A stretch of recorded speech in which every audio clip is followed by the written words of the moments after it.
முட்டு கொடுக்குறவனுக்கு மூச்சு முட்டு அளவுக்கு திமுக இன்னைக்கு திருமாவளவன் முட்டு கொடுக்குறாரு. எதுக்காக? ஒரு ஸ்டாண்ட் எடுத்து அந்த ஸ்டாண்ட்ல நிக்கிறதுக்கு என்ன குறைச்சல்? இன்னைக்கு ஆளுங்கட்சி யாருங்க? இவங்க திருமாவளவன் கிளாரிட்டியா தான் பேசுறாரா இல்ல மக்கள் எல்லாம் குழப்பறாரா? அரசியலே இல்ல, இது அரசியலுக்கு அப்பாற்பட்டதுன்னு சொல்லி இன்னைக்கு பாஜகவை ஏன் ஒதுக்கணும்? சொன்ன ஸ்டாண்ட்ல நிக்கிறதுக்கு திராணியற்றவர்கள் இது போன்ற விதண்டாவாதமான வீணான ஒரு மாநாடுகளை ஏன் அறிவிக்கணும்? உங்களுக்கு திராணி இல்ல, ஒருத்தரோட முதுகுல சவாரி பண்ணணும்னு முடிவு பண்ணிட்டீங்க. எதற்காக இந்த வீரவசனம்? எதற்காக இந்த ஒரு சலசலப்பை உருவாக்குறீங்க?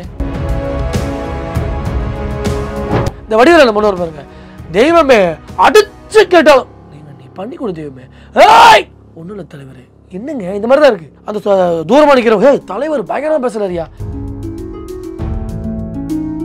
கூடவே இருக்கிய செவ்வாழ ஒரு வார்த்தை சொல்ல மாட்டீங்களா? கூடவே இருந்துட்டு ஒண்ணுமே சொல்லாம வெளில வந்து வீரவசனம் பேசுறீங்க. மக்களை ஏன் சார் ஏமாத்துறீங்க? என்ன பயன் பெறுவீங்க? நீங்க திருமாவளவன் வசனம் கேட்டிருக்கீங்களே, அடங்காமறு அத்துமீறு திமுக பேசினார் அமைதியாக போயிரு அப்படின்னு சொல்லலாமா? பழமொழி மாத்திடலாமா?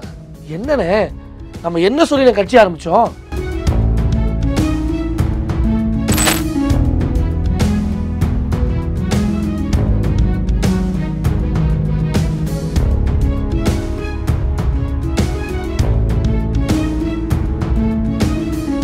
ரியல் ஒன் நேயர்களுக்கு வணக்கம். இன்றைய நேர்காணலுக்காக நம்முடன் இணைகிறார் பாஜகவின் இளைஞரணியை சேர்ந்த வழக்கறிஞர் ஹரிகரன் ராஜா அவர்கள்.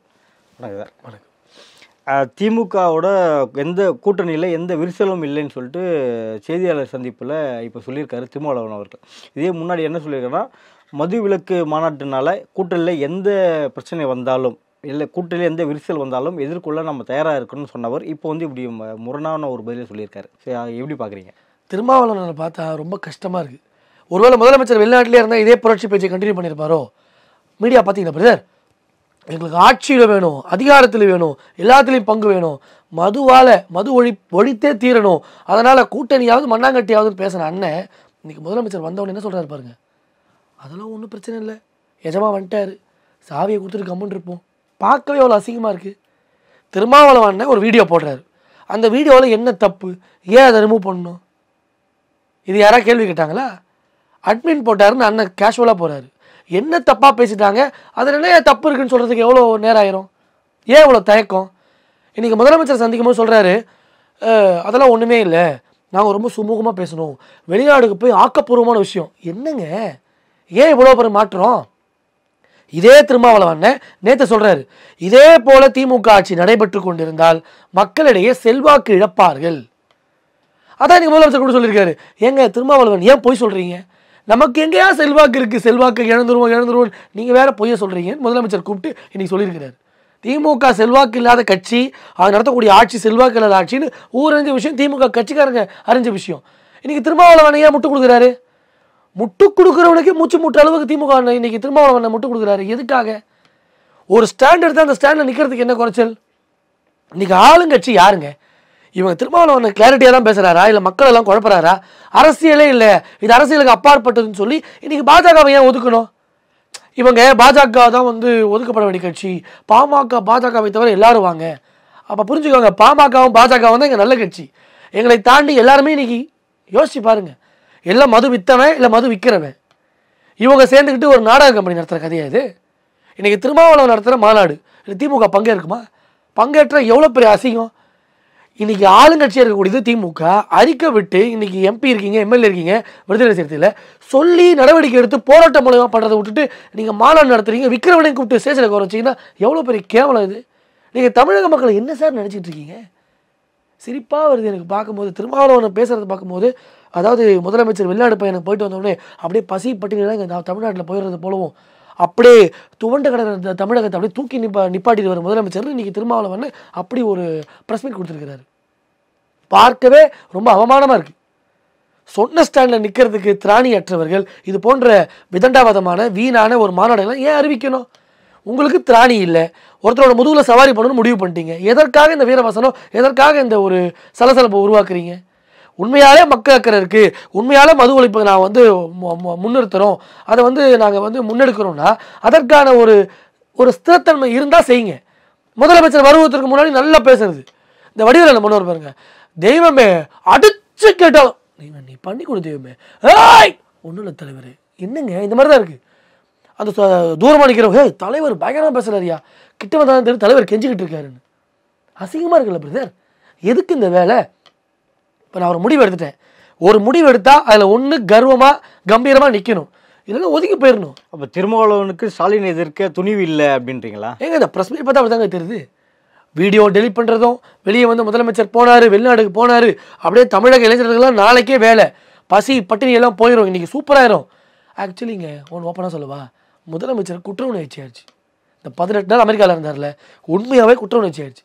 ஒருவேளை நானும் எங்கள் அப்பாவும் இங்கே ஆட்சி பண்ணலன்னா தமிழ்நாடும் நல்லா இருந்திருக்குமோ, தமிழ்நாடும் நல்ல நிர்வாகத்துக்கு நல்லா இருந்திருக்குமோ, இன்றைக்கி நானும் எங்கள் அப்பாவும் சேர்ந்து எங்கள் குடும்பமே சேர்ந்து தமிழ்நாட்டை குட்டிச்சோராக்கிட்டோமோ. இன்றைக்கி அமெரிக்காவில் நல்ல ஆளுங்க ஆள்றாங்க, அங்கெல்லாம் பார்த்தீங்கன்னா இன்றைக்கி வல்லரசு நாடாக இருக்குது, அவ்வளோ பெரிய டெவலப்மெண்ட்டு, அவ்வளோ பெரிய இன்ஃப்ராஸ்ட்ரக்சரு. அதையெல்லாம் பார்க்கும்பொழுது சரி நம்ம ஊர் தான் குட்டிச்சோராக இருக்குது, வெளியூரில் போய் சந்தோஷமாக வந்துட்டு வருவோம் தான் முதலமைச்சரே போகிறார். முதலமைச்சருக்கு குற்ற உணர்ச்சி ஆயிடுச்சுன்னு சொல்லி பாஜக கிளைம் பண்ணுது. உண்மையாகவே ரொம்ப வருத்தப்படுறாரு. ஒருவேளை அண்ணன் ஸ்டாலின் அவர்களும் ஐயா கருணாநிதியும் தமிழகத்தை ஆளாமல் இருந்தால் அமெரிக்காவில் ஒரு முக்கால்வாசியாக நாங்கள் இருந்திருப்போம். குட்டிச்சோறு ஆக்கிட்டு இன்னைக்கு கோட் சூட் போட்டு அமெரிக்கா வெக்கமே நம்ம தலைவர் போயிட்டு வராரு. அதை பற்றி என்ன சொல்வதென்றே தெரியல, ரத்த கண்ணீர் வருது தமிழக மக்களுக்கு. அவர் பேசிய இந்த ஆட்சியில் பங்கு அதை குறித்த வீடியோ வந்து பதிவேற்றம் பண்ணிட்டு டெலிட் பண்ணிட்டு மறுபடியும் பதிவேற்றம். இந்த எதுக்கு திமுகவினர் ஏதாவது சொல்லியிருப்பாங்களா, மிரட்டி இருப்பாங்களா, இல்லை ஏதாவது ஒரு ரிக்வெஸ்ட் பண்ணி அதை எடுக்க சொல்லியிருப்பாங்களா? என்ன காரணம் அது போட்டு ஏங்க திருமாவளவன் இது எதுக்கு பண்ணாருன்னே தெரில. ஏங்க இப்போ நான் ஸ்கூலுக்கு போகிறேன்னா படிக்கிறதுக்காக போவேன், சரிங்களா, இல்லை விளையாட போவேன், எதுக்கோ போவேன். பர்பஸே நம்ம பண்ணுறாரு. என்ன பர்பஸ் இதனால் அவருக்கு? என்ன ஆதாயம் பெற்றார்? ஏதாவது ஒரு மக்களுக்கு இதனால ஒரு கூட்டணியில் ஒரு மனக்கசப்பு வந்துடும் அப்படின்றதுனால அது போல செஞ்சாரா? அதனால் அவருக்கு என்னங்க பயன்? அவர் என்ன முடிவு எடுப்பார்? ஒரு மாற்று அரசியலுக்கு வந்துடுவாரா, இல்லை ஒரு புரட்சிகரமான அரசியலுக்கு கொண்டு வந்துடுவாரா, இல்லை திமுக ஒழிகன்னு சொல்லிடுவாரா? எதுவுமே இல்லாமல் கூட தான் இருக்க போகிறீங்க. கூட இருக்க போகிறதுக்கு எதுக்கு இந்த வீரவசனம்னு கேட்குறேன் நான்.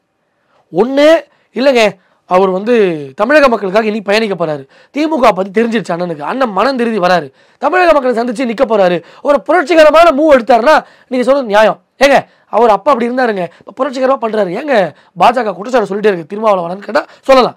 எந்த விதமான பிரயோஜனமும் இல்லாமல் எதற்கு இந்த வீரவசனம்னு கேட்குறேன். அதுக்கு தான் இந்த வடிவேலனோட காமெடி உதாரணமாக காமிச்சேன். எந்த உதாரணம், எந்த பிரயோஜனமும் இல்லைங்க.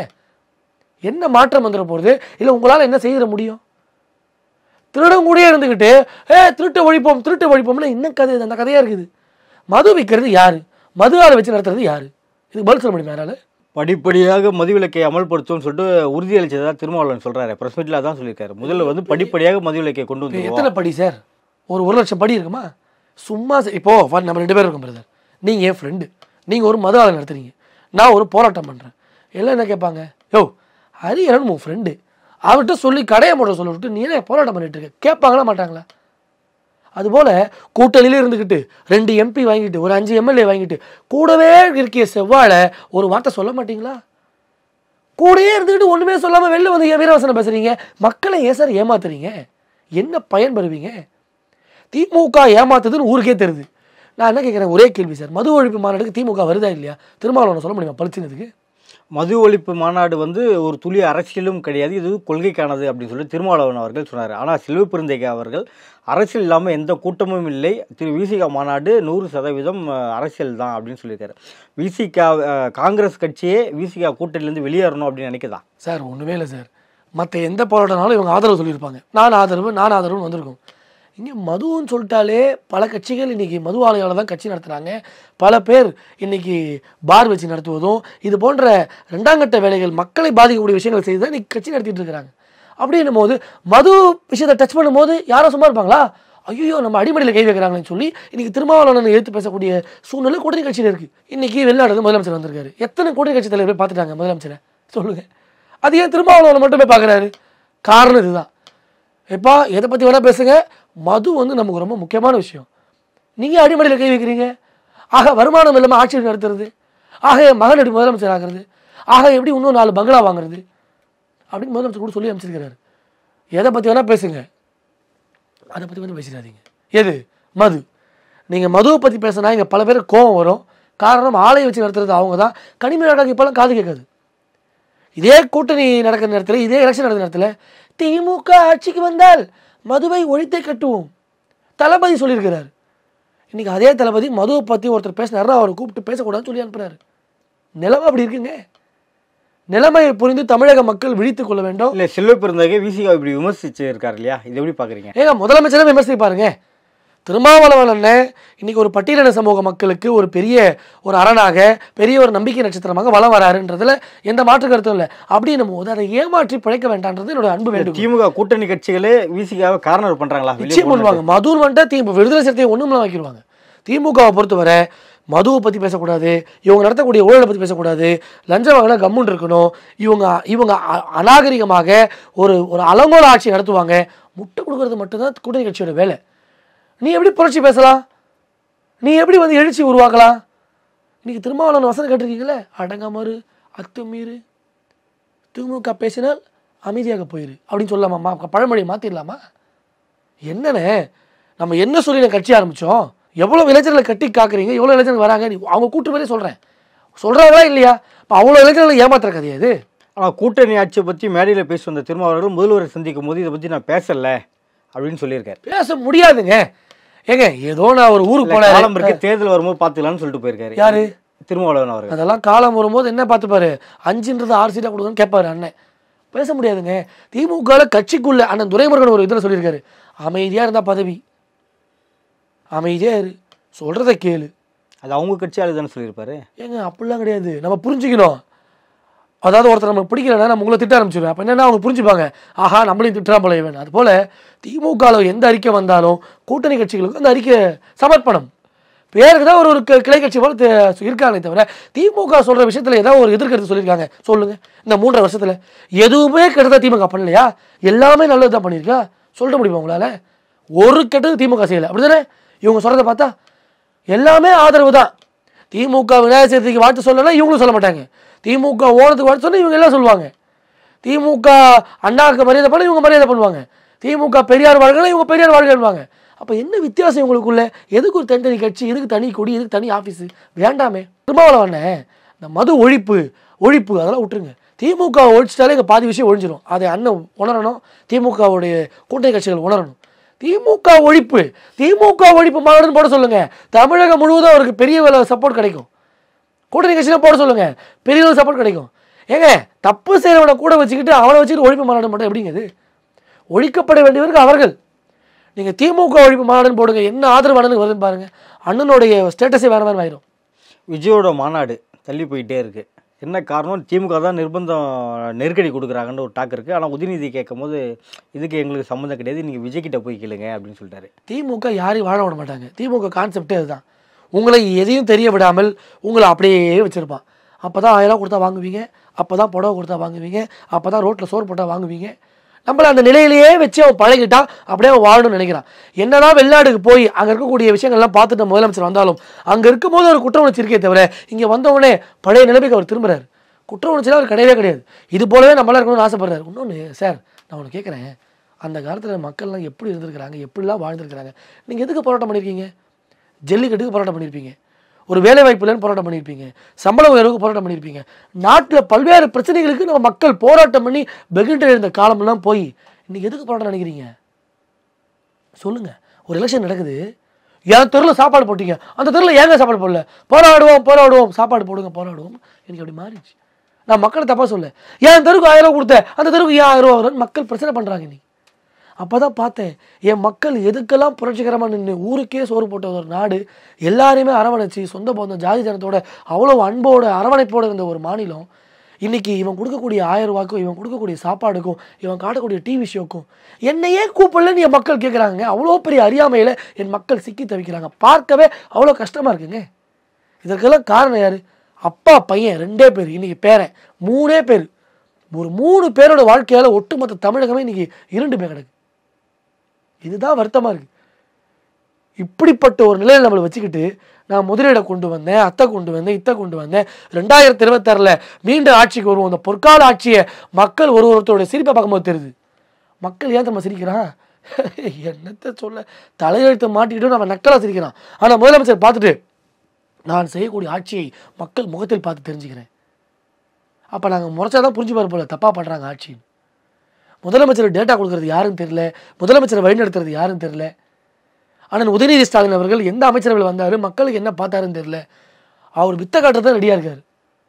அப்பா ஒரு மாதிரி வித்தை காமிச்சாரு, தாத்தா ஒரு மாதிரி வித்தை காமிச்சாரு. இன்னைக்கு பேரனோட வித்தையே தனி வித்தையா இருக்கு. ஒரு கார் ரேஸ் ஓட்டுறாரு, அங்கே நாயும் குதிரையும் ஓடுது. எதற்காக, எது தேவை ஒரு நாட்டிற்கு, எதை செய்யணும், மக்களுக்கு எது வேணுன்றது புரியாதவர்கள் எப்படி தலைவர்களாக இருக்க முடியும், எப்படி ஒரு ஆட்சியாளராக இருக்க முடியும்? நிகழ்கால அரசு குறித்து பல்வேறு கருத்தில் புரிந்தமைக்கு மிக்க நன்றி. நன்றி.